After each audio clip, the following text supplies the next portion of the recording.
Shout it aloud and do not hold back. Raise your voice like a trumpet and declare to my people their rebellion, and to the descendants of Jacob their sins.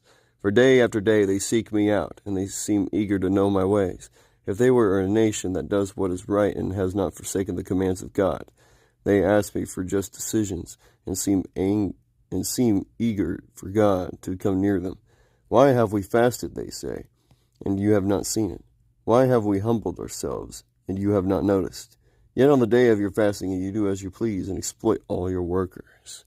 Your fasting ends in quarreling and strife, and in striking each other with wicked fists.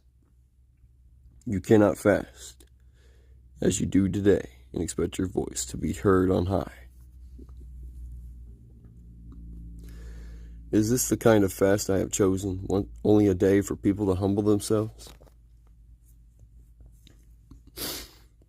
Is it only for bowing one's head like a reed, and for lying in sackcloth and ashes? Is this what you call a fast, a day acceptable to the Lord?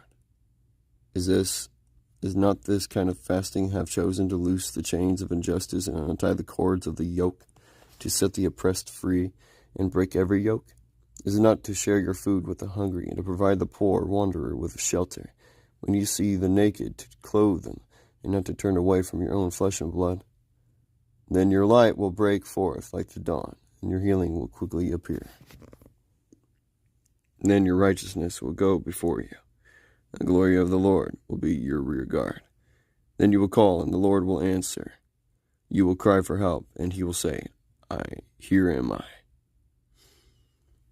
And if you do away with the yoke of oppression, with the pointing finger and malicious talk, and if you spend yourselves in behalf of the hungry, and satisfy the needs of the oppressed, then your light will rise in the darkness, and your night will become like the noonday. The Lord will guide you always, and he will satisfy your needs in a sun-scorched land, and it will strengthen your frame. You will be like a well-watered garden, like a spring whose waters never fail. Your people will rebuild their ancient ruins, and will raise up the age-old foundations. You will be called repairer of broken walls, restorer of street with dwellings.